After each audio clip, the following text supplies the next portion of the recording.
ইন্নামা ইয়ামুরু মাসাজিদাল্লাহে, ও নারী ও পুরুষ কান করে শোনেন, ইন্নামা ইয়ামুরু মাসাজিদাল্লাহে, তোমরা মসজিদের কল্যাণের চিন্তা করো, কল্যাণ করো। ভেঙে যদি হয় তো করো, গড়ে যদি হয় তো করো। মসজিদটা উড়িয়ে দিতে হয় তো ভেঙে ফেলে দাও, আবার বানাও। তখন ভাঙতে গেলে নেকি হবে। এর জন্য আল্লাহ বলছেন আমার মসজিদের দেখভাল করবে তোমরা। কে করবে, কে করবে, কে করবে, কে করবে? আল্লাহ গুণে বলে দিচ্ছেন মান আমানা বিল্লাহি, যারা আল্লাহর উপরে ঈমান আছে, ওয়াল ইয়াউমিল আখিরি, যারা আখিরাতে জ্ঞান আছে, ওয়া আকামাস সালাতা, যে লোকটা নামাজ পড়ে, ওয়া আতাজ যাকাতা, ধনী যদি হয় তো যাকাত দেয়, ওয়ালাম ইয়াখশা ইল্লাল্লাহ, আল্লাহ ছাড়া কাউকে ভয় করে না। এই পাঁচটা গুণ যদি থাকে তো মসজিদের দায়িত্ব নেবে। যার এই পাঁচটা গুণের একটা নাই ও নিতে পাবে না। তাহলে প্রথম নম্বরে আল্লাহর উপরে ঈমান, প্রথম নম্বরে আল্লাহর উপরে ঈমান। আর একবার বলছি, প্রথম নম্বরে আল্লাহর উপরে ঈমান। এবার আমার দিকে তাকান, এটা হলো একটা টাকা। এই টাকাটা আপনি হাতে করে নিয়ে আসছেন মসজিদে দেওয়ার জন্যে। ওই টেবিলটা আজকে কার জন্যে পাতা হয়েছে? টেবিলটা খাওয়ার জন্যে নয়, ওই টেবিলটা নাস্তা করার জন্যে নয়, ওই টেবিলটা আরাম করার জন্যে নয়। ওই টেবিলটা আজকের জন্যে পাতা হয়েছে আল্লাহর ঘরকে নির্মাণ করার জন্যে। এবার আপনি টাকাটা দিতে আসছেন, ধীরে ধীরে ধীরে ধীরে টেবিলে যেই দিতে গেছেন মনে করলেন, মনে করলেন, মনে করলেন, আল্লাহ বলছে তুই দাঁড়িয়ে যা। এবার আপনি দাঁড়িয়ে গেলেন, হাতে টাকা আছে, নিচে টেবিল আছে। আল্লাহ বলছেন বল তুই আমার ওপরে তোর ঈমান আছে কি? আমি বললাম হ্যাঁ ঈমান আছে। তুই আখিরাত বিশ্বাস করিস কি? হ্যাঁ আল্লাহ আমি আখিরাত বিশ্বাস করি। তুই নামাজ পড়িস কি? বলে হ্যাঁ পড়ি। তুই যাকাত দিস কি? বলে হ্যাঁ আমি গরিব তো দিই না, ধনী তো দিই। আল্লাহ বলছেন তো আমাকে ছাড়া কাউকে ভয় করবি না, টাকাটা নামিয়ে দে, তুই চলে যা। এতগুলো কেন বললেন? যদি তোর আমার উপরে বিশ্বাস থাকে, টাকাটা তুই আমাকে দিয়েছিস, এ টাকা মরবে না। পৃথিবীর মানুষের কাছে টাকা দিবি, বিশ্বাস নাই, মেরে দেবে, নিয়ে নেবে, ভেজে দেবে, ফাঁসিয়ে দেবে, ভুল করে দেবে, আমানতের খেয়ানতি করে দেবে। তুই এমন জায়গায় টাকা দিয়েছিস 100-এ 100, 100-তে 100 তোর আমানত তোর জমা থেকে গেল। আমি আখিরাতের উপরে বিশ্বাসের কথাটা কেন বললাম? আল্লাহ বলছেন আমি এই জন্য বললাম তোর এই টাকাটার হিসাব আমি আল্লাহ আখিরাতের দিনে দিব। মুখটাকে সিলিয়ে লে, মুখটাকে বন্ধ করে নে, দিয়েছিস আমার কাছে, বুঝে নিবি আমার কাছে। যদি আল্লাহর নামে দান না করে কেউ, লোক দেখানি করে, তো 3টে ক্ষতি হয়। কটা ক্ষতি হয়? কথা বলে না। তার দানটা বরবাদ যায় আল্লাহর উপরে বিশ্বাস করে না দিলে। 2 নম্বরে সমাজে ঝগড়া লাগায় ওই লোক। আর 3 নম্বরে দিন ইসলামকে খেল তামাশা মনে করে। আওয়াল এখানে কালেকশন করছে আর ওইখান থেকে বসে বসে ও দেখছে। ওই লোকেরা যারা আল্লাহকে বিশ্বাস করে না, আখিরাতকে বিশ্বাস করে না, আর বলতে বলতে বলতে বলতে আউয়ালের মুখ দিয়ে থুতু উড়ে ক্লান্ত হয়ে গেল। আর এতটি টাকা ও ওইখান থেকে দেখি চলে গেল। খুব মন দিয়ে শুনবেন, মনোযোগ, আমি বলেছি এই জায়গাটা খুব গুরুত্বপূর্ণ। দিয়ে গায়ে এবারে ভোরবেলায় সকালে উঠে চায়ের দোকানে বসে বলছে কালকে জালসাই ছিলি? ও যেমন মাল, ওর সাথে যে চা খায় সেও ওই রকম মাল। ওকে বলছে কাল জালসাই ছিল? হ্যাঁ। কালেকশন কেমন হলো? 6-7 লাখ। কমিটি সব টাকা, প্যান্ডেল, ডাইক, মাইক, ডেকোরেশন, বক্তা মিটিয়ে শেষ করে মাত্র 62,000 টাকা বেঁচেছে। ও কত বলছে? 6-7 লাখ বলছে, 10 লাখ বলছে। খালি 10 টাকা লোট। ওকে হুঁশ নাই। ও যদি আল্লাহর নামে দিত তো এই কথা আলোচনা করতো না। এরপরে ও বলছে তো জুমার দিনে তুই বলবি টাকা কি হলো, মেরে খেলে দিয়ে গায়ে ঝগড়া লাগিয়ে দেয়। যারা আল্লাহর নামে দেয় না তারা কি করে? গায়ে ঝগড়া লাগায় আর আল্লাহকে বেজ্জতি করে। আল্লাহকে বেজ্জতি করে না? হাজি ভাই, আমি নবগ্রামে স্টেট থেকে নেমেছি আর কমিটির ছেলে চলে গেছে আমাকে আগে আনতে মোটর সাইকেলে করে। মৌলানা মিষ্টি খান না, সুগার নবগ্রামে মিষ্টি সুগারই হয় না, খান। দুটা খেয়ে নিয়েছি ওর কথা শুনে। কি পাপ যে করেছি আল্লাহ জানে। ওই যে মোটর সাইকেলে করে নিয়ে আসছে, রাস্তায় একবার বন্ধুর সঙ্গে দেখা, গাড়ি দাঁড় করিয়ে দিল। এই কোথায় চলি? বলে 5 গ্রাম। তাড়াতাড়ি আসবি, জালসে থাকতে হবে। বলে চলে আসে না। এদের মৌলানা সাহেব এলো, প্রধান বক্তা চলে এসছে, দুটো রসগোল্লা খেলে। দুটো রসগোল্লা খেলাম, একবার বলা হলো। গা ঢুকতে ঢুকতে বলছে, চাচা প্রধান বক্তা এলো, দুটো রসগোল্লা খেয়েছে। এবার কেমন লাগবে বলেন? এবার কেমন লাগবে? খানিক পরে বলছে মসজিদে বিছানা রেডি হলো, দুটো রসগোল্লা খাইয়ে দিয়েছি, টেনশন নাই। যখন 4 বার বলবে তখন মনে হবে বমি করবো নাকি হয়ে না, আজকে জালসা থেকে পালাবো কোনো দিকে লুকিয়ে। হ্যাঁ, এই যে বলতে শুরু করেছে থামছে না। কিছু লোক আছে মসজিদে 50 বস্তা সিমেন্ট দিয়ে দেবে, ওর চোপ আর বন্ধ হবে না। আমি একটা মানুষ, দুটো রসগোল্লা যদি আমার লজ্জা এত লাগে, তাহলে যে লোককে বলে বেড়াই মসজিদটা কেমন হলো, ভালো লাগে। আমি তো 50 বস্তা দিয়েছি। আল্লাহকে বেজ্জতি করছে। একদিকে দান নষ্ট হলো, দ্বিতীয় আল্লাহকে বেজ্জতি করছে, তৃতীয় আখেরাতে কিছুই পাবে না। ওই জন্য আল্লাহ বলছে তুই দান কর, আমাকে বিশ্বাস আছে বলে হ্যাঁ, তাহলে তুই টাকা দে। 2 নম্বর, তোর আখেরাতের বিশ্বাস আছে কি? সেই দিনটা হিসাবের দিন। ওই দিন তুই চিল্লিয়ে চিল্লিয়ে বলবি, আল্লাহ আমার 50 ব্যাগে সিমেন্টের দামটা দাও, আমাকে লজ্জা লাগবে না? সেই দিনটা বদলা দেওয়ার দিন। আমি তোকে ডেকে লাখো লোকের সামনে বলবো, অমুক মসজিদে তুই দিয়েছিলি 20 বস্তা, লে দামটা নিয়ে নে। এর জন্য বলছে আখেরাত পর্যন্ত মুখকে তুই সিলিয়ে নে, দান কর।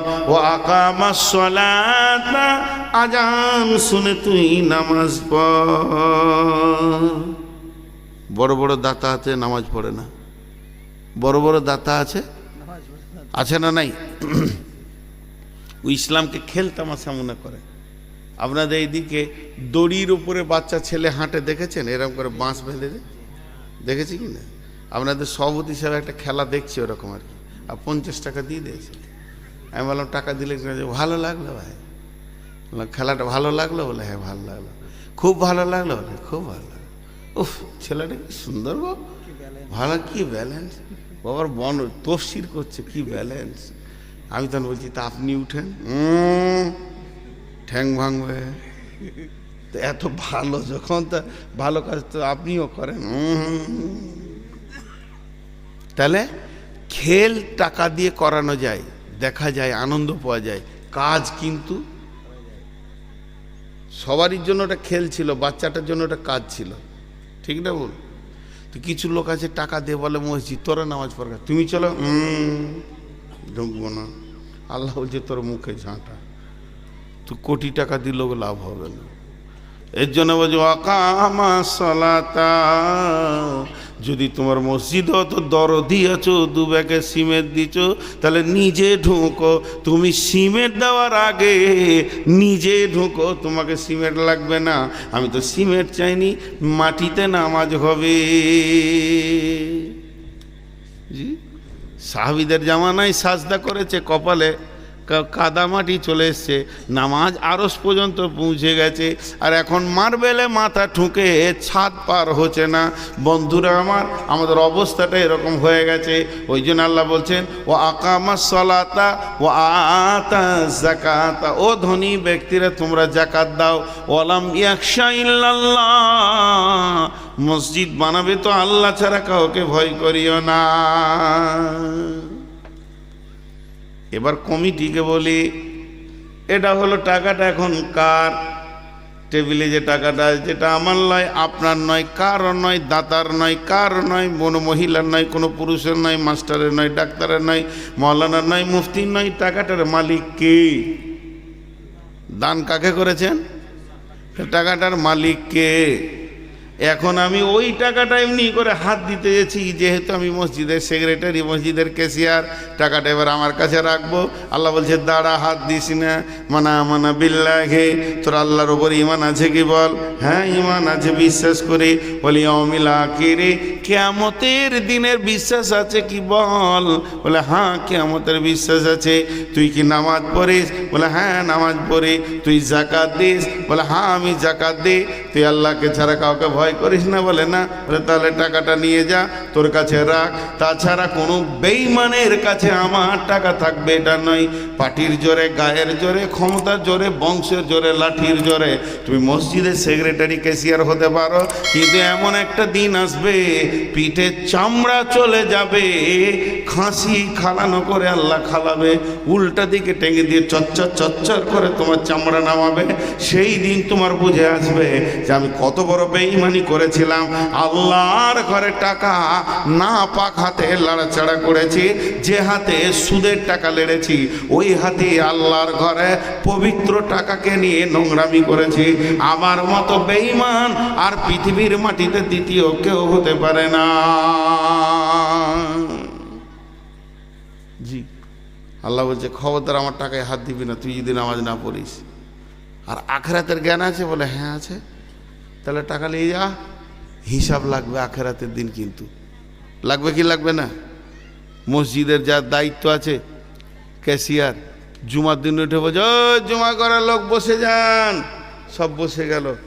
এত টাকা এত টাকা এত টাকা এত সালে এত তারিখে এত এত তারিখে এত এত তারিখে এই ব্যয়, আয় ব্যয় টোটাল মিলিয়ে দিয়ে 2023 সালে টোটাল হিসাব আপনাদেরকে শুনিয়ে দেখা গেল আর 262 টাকা আছে। জুমার লোক বলছে কত ভালো লোক গো, হ্যাঁ পাই টু পাই হিসাব শুনে সব বাহা দিতে দিতে ঘর গেল। আল্লাহ বলছে গোলাম রে, গোটা মসজিদকে বুঝিয়ে দেওয়া তোমার জন্য আসান। এই ভাউচারটা তোমার শেষ নয়, যেহেতু টাকা আমার, ঘর আমার। কিয়ামতের দিন তোমাকে আর একবার ওই ভাউচারটা আমাকে শোনাতে হবে। তুমি যখন নিজের বাড়ি বানিয়েছো, বেটার বাড়ি বানিয়েছো, বেটির বাড়ি বানিয়েছো, নিজের ঘরের কাজ করেছো, তখন তুমি সিমেন্ট আনতে গেছো কোথায়? নবগ্রামে। একদম ভ্যানওয়ালা বলছে আমি পারবো না, তো 12 বস্তা সিমেন্ট, 18 বস্তা সিমেন্টকে চাপিয়ে দিয়ে পাছায় ঠেলতে ঠেলতে তুমি এনেছো। কুলি করনি, টাকা নষ্ট হয়ে যাবে, 2 জন ধরে ধরে চাপিয়েছো। রডের কুলি করনি, আর কিছু করনি, আর ঘর থেকে মুড়ি খেয়ে গেছিলে। সমস্ত কাজ করে এসে বাড়িতে আবার তুমি দুপুরে ভাত খেয়েছো। আর যখন তোমাকে মসজিদের কাজে পাঠানো হচ্ছে, ভ্যান ভাড়া হলো 400 টাকা, কুলি ভাড়া 600 টাকা, টিফিন খরচ 800 টাকা, আর রাস্তার খরচ, অমুক খরচ, তসুর খরচ, আর 4 বস্তা সিমেন্টের দাম 4 1600 টাকা। তুমি 1600 টাকার মাল আনতে নিয়ে 3500 টাকা টিফিন খেয়েছো। এসো তোমার হলার মেপে ছেড়ে দিব আমি আল্লাহ। তোমার ঘরটা যেদিন হয়েছিল সেদিন কুলি লাগাওনি, রসগোল্লা খাওনি, সেদিন তুমি কত কষ্ট করে চলেছো। আর আল্লাহর ঘর বানাতে গিয়ে খালি ভাউচার মেরে মেরে শেষ করে দিলে। এসো তোমাকে একদিন কিয়ামতের দিন সোজা করে নিব। তোমার খরচা কত হতে পারে, আয় কত হতে পারে, ব্যয় কত হতে পারে। এর জন্য আমার আল্লাহ বলছেন ওয়ালাম ইয়াখশা ইল্লাল্লাহ, আল্লাহ ছাড়া কাউকে ভয় করিও না।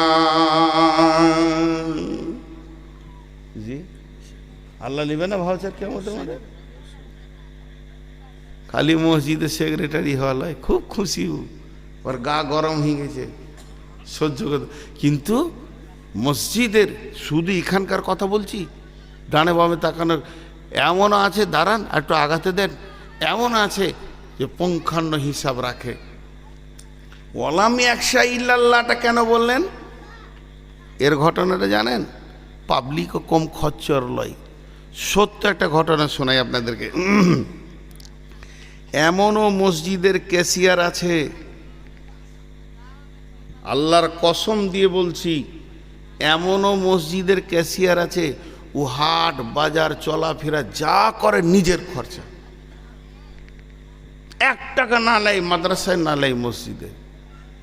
একটা সভাপতি আছে, নাম করব না, মাদ্রাসার যতবার মিটিং হবে, মিটিংয়ে তো খেতে দেয়, খাওয়া দাওয়াটা এমনি করে দেখে মোটামুটি আমি যা খেয়েছি তাতে 350 টাকা হবে। হেড মৌলানা এই 500 টাকাটা চেক কেটে নাও। উমাল সাহেব খায় না, আছে লোক নাই? আরে বলেন নাই? আছে। শতকরা 5টা হোক 1টা হোক আছে, আছে। বীরভূমের একটা ক্যাশিয়ার,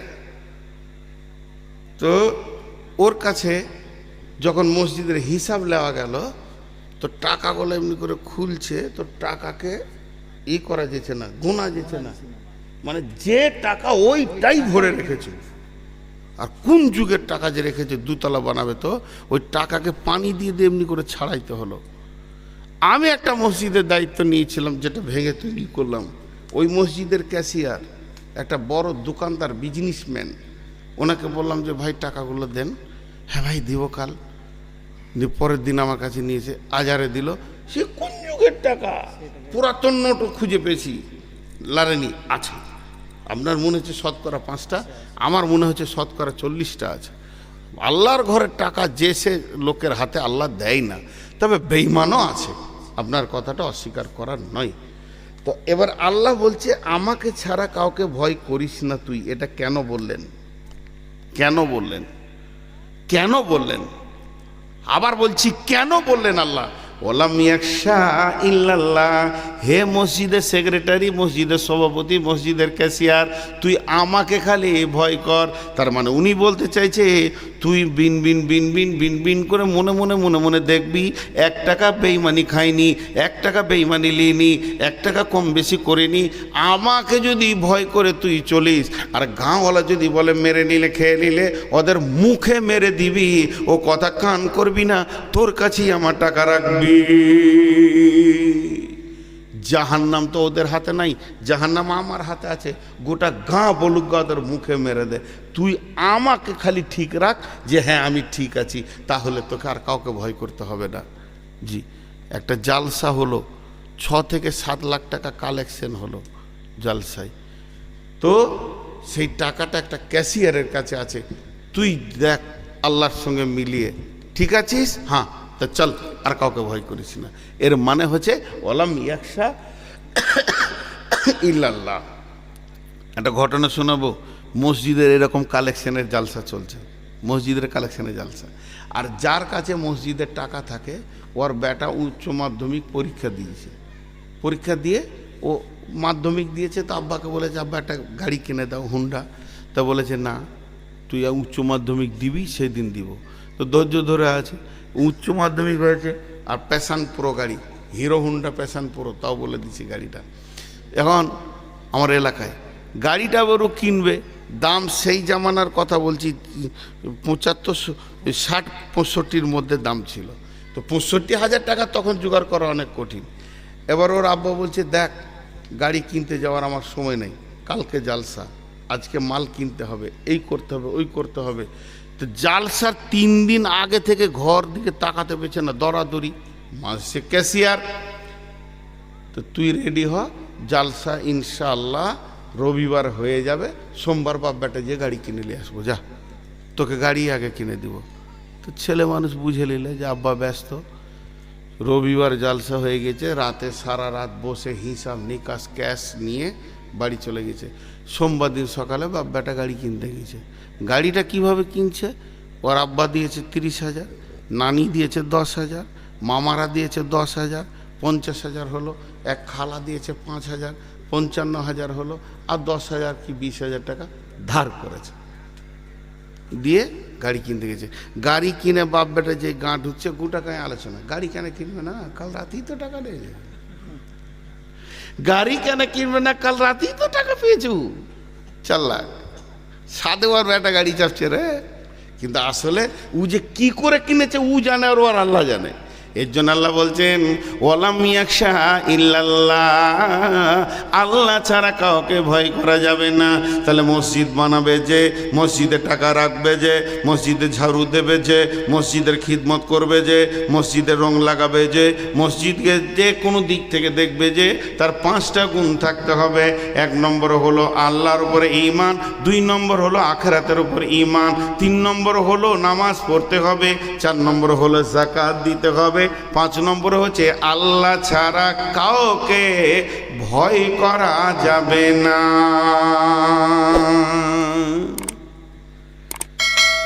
আল্লাহ ছাড়া কাউকে ভয় করা যাবে না, এর আর একটা ব্যাখ্যা আছে। মসজিদ বানাতে গেলে কিছু বেঈমানরা আটকাতেও আসে, জান দিয়ে দাও, শহীদ হয়ে যাও, আটকানো যাবে না। আপনার বীরভূমের পাশে আপনারা বাস করছেন, আমরাও বাস করছি। বীরভূমে একটা মসজিদ হয়েছিল, 2 মিনিট লাগবে ইতিহাসটা আমি ছোট্ট করে শুনিয়ে দিচ্ছি। একটা ছোট্ট নবগ্রামের থেকে বড় বাজার আছে, বাজারটা নবগ্রামের 5-7টা নবগ্রাম লাগবে এরকম বাজার। তো বাজারের মাঝে পুকুর, পুকুরের চারিদিকে দোকান। জি ভাই, ধ্যান দিয়ে শোনেন কাকে মসজিদ বানানো বলে। চারিদিকে দোকান। তো ওই পুকুরের অংশ হচ্ছে 53টা। কয়জনের বললাম? 53 জনের অংশ। 53 জনের মধ্যে 52 জন মুসলিম, ভুল বললাম, 23 জনের অংশ। 23 জনের মধ্যে 22 জন মুসলিম, 1 জন হিন্দু। ওটাই পড়ে আছে হিন্দুরটা, সব মুসলিমের দোকান। এবারে সমস্ত মুসলিম ছেলেরা গিয়ে ওকে বলেছে যে কাকু, আপনি আর একা আমাদের মাঝে থেকে কি করবেন, ওটা আমাদেরকে দিয়ে দেন, আমরা মসজিদ বানাই, তাহলে আমাদের বাজারে একটা মসজিদও হবে, আমাদের নামাজ টামাজ পড়া হবে। তো হিন্দু ভদ্রলোকটা বলেছে ঠিক আছে, মসজিদ যদি তোরা বানাস, সত্য কথা বলিস, তোরা যে টাকা দিবি, 10 টাকা দিবি, আমি 10 টাকা নিব। আর তখন রানিং ওর দাম চলছে 1 কাঠায় 8 লাখ 10 লাখ। আজ থেকে 10-12-15 বছর আরও বেশি হবে না, আমি ইমামতি করতাম, তাহলে আজ থেকে 23-24 বছর আগেকার ঘটনা। তখন 2000 ওই খুজুরিপাড়ার কথা বলছি আমি, নানু থানা, হ্যাঁ খুজুরিপাড়া। তখন আমি ভেতর মসজিদের ইমাম। তো তখন 2.5-3 লাখ টাকা কাটা শতক। তখন বলছে ফ্রি দিব, 10 টাকা দিবি, রেজিস্ট্রি করে দিব যা মসজিদ করলে। আর যদি ব্যক্তিগত কিনিস 5 লাখ 6 লাখ লাগবে, পরিষ্কার কথা। ওরা বললো না মসজিদ, বলছে তোরা দলিল রেজিস্ট্রি করগা, যেদিন ডাকবি ওই দিন যাবো, যে অবস্থায় আছি যাব। হিন্দু লোকের ভাষা, যে অবস্থায় আছি যাব। এরই মধ্যে রাতের ভিতরে এক বেঈমান পঞ্চায়েত প্রধান, মুসলিমের বাচ্চা, তাকে বলা যাবে না, তার নামটা মুখ দিয়ে লিব না আমি জীবনেও। এ বেঈমান ওকে যে বলছে মসজিদ বানাতে গেলে বাজারে কোনো ঝগড়া হবে, কি হবে, পঞ্চায়েত সামালতে পারবে না। ও প্রধানকে উত্তর দিয়েছে, আমি একটা বাপের বেটা, আমার জীব একটা, আমি কথা দিয়েছি একটা মসজিদে রেজিস্ট্রি করব। হিন্দু বলছে করব, মুসলিম বলছে যাস না। বিরাট দাঙ্গা। ও হিন্দু ক্লাবের ছেলেগুলোকে টাকা দিয়ে মুসলমানদের পেছনে লিলিয়ে দিল। তখন সিপিএমের জামানা, তাও বলে দিচ্ছি, কেউ সিপিএম থাকলে রাগ করিয়েন না। এরপরে জোহরের নামাজ পড়ে শীতের সময় আমি মসজিদের আঙ্গিনায় চুপ করে একটা চাদর ঢাকা শুয়ে আছি। এমন সময় একটা রাজদূত গাড়ি ঢুকলো। মৌলানা, মৌলী সাহেব, কী হলো? বলে জামা পরেন। হঠাৎ করে কি ব্যাপার গো? বলে আপনাকে জামা পরতে বলছি, জামা পরেন। গেঞ্জি পরেছিলেন, জামা পরেন, চাপেন। সেই মাঝে বসিয়ে নিল আমাকে, যে রাস্তায় বলতে এসে যে একটা আপনি ভয় করবেন না, আজকে পঞ্চায়েত ঘেরেছি, 10 থেকে 15 মিনিট কথা বলতে হবে মসজিদের ব্যাপারে। এবং হিন্দু মুসলিম সব পুরো ফিল্ড ভর্তি হয়ে আছে। চারিদিকে একটা থমথমে ভাব, কখন কে মার্ডার হবে কোনো ঠিক নাই। তবে একটা কথা বলছি, আগে আমরা মরবো, তারপর আপনি মরবেন। ছেলে মানুষ গেলাম পঞ্চায়েতে বানাতে, 10 মিনিট কথা বললাম। হিন্দুদেরকে খুব ওপরে তুললাম, আসেন মসজিদে ঢুকে যান, ঠেলে বের করে দিব না। মসজিদে ঢুকে যান, বের করে দেবো না। আপনারাই আপনাদের মন্দিরে ঢুকতে পারবেন না, ঠেলে বের করে দেবে, যে এই ঢুকতে পাবে না, ও ঢুকতে পাবে না, এই করবে, এই ছুত হবে। আমাদের ছুত নাই, আসেন উদার দিলে ভরে নিব। এর উপরে বক্তব্য রাখলাম। আর এরকম সকেট বোম নিয়ে দাঁড়িয়ে আছে 10-12 জন। বলছে মৌলানা সাহেব একটু ভয় করবেন না, আগে আমাদেরকে মরতে দেন। কথাবার্তা বলা হলো। মাগরিবের নামাজটা হাই স্কুলের ফিল্ডে হলো। সারা রাত বোম মারামারি চলছে। তখন রাত 10টা সিউড়ি থেকে আর্মি নামলো, পুলিশ নামলো, গাদা ছয়লাম। কিন্তু এরা নিয়ত করেছে, ওয়ালাম ইয়াকসা ইল্লাল্লাহ, আল্লাহ বলেছে আমার ঘর বানাতে গিয়ে তোরা কাউকে ভয় করবি না, অবশ্যই বানাতে হবে। অনেক রাত, 11টা, 11:30, 12টা বাজতে চললো। তখন না যাচ্ছে একটা মন্ত্রী, তিনি রেলের কমিটিতে ছিলেন, মারা গেছেন। ডাক্তার, বোলপুরে বাড়ি, সব বলে দিলাম, খালি নামটা বলবো না। জি, হ্যাঁ হ্যাঁ। তিনি যাওয়ার পর পুলিশ দেখে ডাকলে, কি হয়েছে রে? দাঁড়া, আমি তো শুনেছি কলকাতায় ছিলাম। ঠিক আছে বলো। মুসলিম ছেলেরা কোথাও আছে, এদিকে এসো। বাজারে কটা মন্দির আছে বলে গুণে শেষ করা যাবে না। মসজিদ কটা আছে? একটাও নেই। কত দূরে মসজিদ? আমাদের 1.5 কিলোমিটারের নিচে নাই, যে মসজিদটা সব থেকে কাছে। উনি সমস্ত পুলিশদেরকে বলে, যাও চলে যাও। এত পাওয়ার ছিল, চলে গেল। বলছে, আমি দাঁড়িয়ে আছি, তোরা মসজিদ কর। আমি দাঁড়িয়ে আছি। জি, হিন্দু ব্যানার্জি ঘরের ছেলে। শুরু হয়ে গেল বাঁশ গাড়তে গাড়তে গাড়তে গাড়তে, চাটাই দিয়ে, বাতি দিয়ে, বাঁশ বানাতে বানাতে বানাতে বানাতে প্রথম আজান, ফজরের আজান হলো। আসসালাতু খায়রুম মিনান নাওম। বর্তমানে মসজিদটা 2 তলা হয়ে গেছে এবং মক্তব থেকে নিয়ে নামাজ 5 ওয়াক্তে লোকের জায়গা হয় না।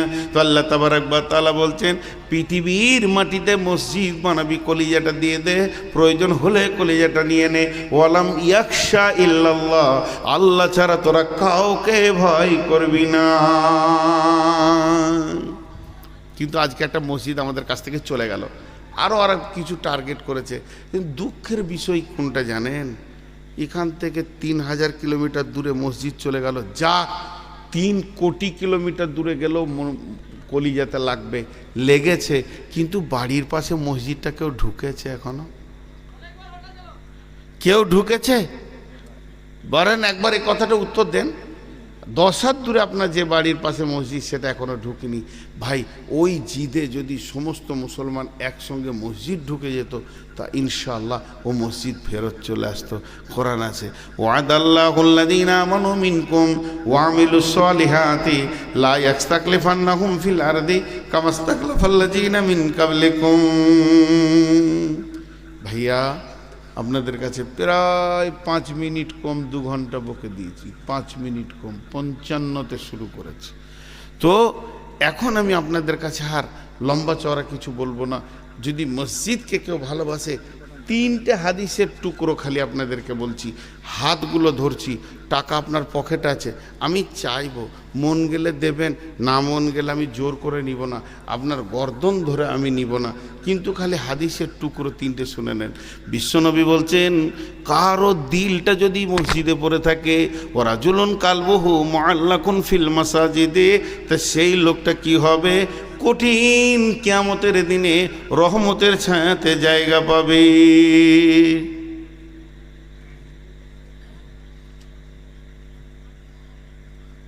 কি হলো? রহমতের ছায়াতে জায়গা পাবে। দ্বিতীয় নম্বর হলো, বিশ্বনবী বলছেন, মান বানা লিল্লাহি মাসজিদান বানাল্লাহু লাহু বাইতান ফিল জান্নাতে। যে পৃথিবীর বুকে মসজিদ বানাবে, আল্লাহ তার জান্নাতে ঘর বানাবে।